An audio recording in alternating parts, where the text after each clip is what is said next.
Have you ever felt like your brain is just a hamster on a wheel? It's running like crazy, but it's going absolutely nowhere. We've all been there. So today, we're going to break down the huge difference between getting stuck in your head and actually using your thoughts to find a solution.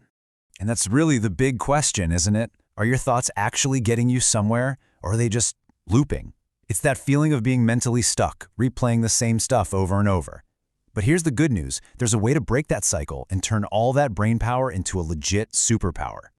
All right, so first, we have to recognize when we're actually stuck in one of these loops. It's that super frustrating feeling where your thoughts are just spinning and spinning.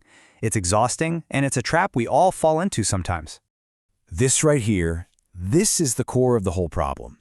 It's so easy to mistake the activity in our minds for actual progress. Just because your brain is busy doesn't mean you're moving forward. The goal isn't to stop thinking, that's impossible. It's to start thinking better. So let's really get into it. It turns out our brains have two very different ways of dealing with tough problems. We can either get caught in a repetitive loop, or we can run a productive mental simulation. And trust me, understanding this difference is a total game changer. First up, let's talk about the loop. This is what we all call overthinking. And it's exactly like hitting rewind on the same scene in a movie, over and over and over. You're replaying that awkward conversation, that mistake you made, that same old worry. You're not learning anything new. You're just stuck. Okay, now, let's flip that on its head. A simulation. This isn't about the past at all. It's a crazy powerful tool for building the future.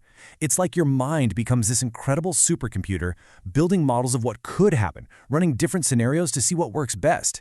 This is active, forward-looking thinking. This is strategizing. And when you put them side by side like this, wow, the difference is just night and day, right? A loop is stuck in the past. Its only goal is to replay the problem, and it just leaves you feeling drained and anxious.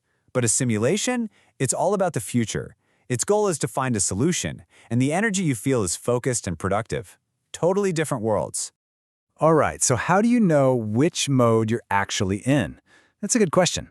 Let's start with the red flags, the signs that tell you you're caught in one of those repetitive loops, because spotting the pattern is the first step to breaking free. So, quick gut check. Are you doing any of these things? Are you mentally replaying that awkward thing you said yesterday? Are you just focused on everything that went wrong? The key feeling here is stuck. You feel anxiety going up, not clarity. And listen to the question in your head. A loop asks, why did this happen to me? A simulation asks, okay, what can I do next? That's the real tell.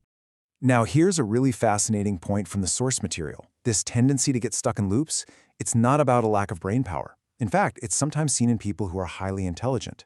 It's a powerful reminder that it's not about how much horsepower your brain has, but about how you aim it. Okay, enough with the loops. Let's flip over to the good stuff, the signs of strategizing. What does it actually look and feel like when you're successfully running a mental simulation? These are the signs that you are absolutely on the right track. When you're strategizing, you're not a spectator, you're a builder. You're creating these mental models of the future. You're asking, okay, if I do X, what's likely to happen? Or what if I try Y instead? You're testing things in your mind like a scientist, all moving toward a real, concrete plan. You feel active, engaged, and way more in control. And this quote just nails it. This is the whole point. No one is telling you to just stop thinking so much. That's terrible advice that never works. The real goal is to grab all that amazing mental energy and shift it from that backward-looking, draining loop to a forward-looking, powerful simulation. So this all sounds great in theory, right? But how do we actually do it? How do we make the shift? Well, let's get practical. Here's a simple but really powerful framework you can use to consciously stop a loop and start building a simulation in your mind. First things first, you need a crystal clear goal. Not something vague like, I want to feel less anxious.